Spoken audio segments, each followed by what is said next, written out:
طه ما أنزلنا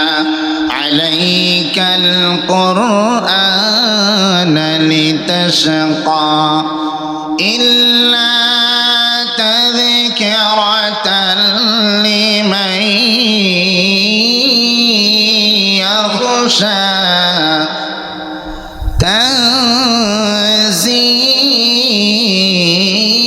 تنزيلا ممن خلق الأرض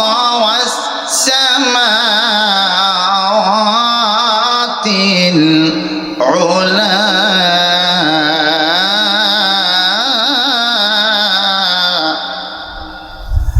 الرحمن على العرش استوى صدقت يا ربنا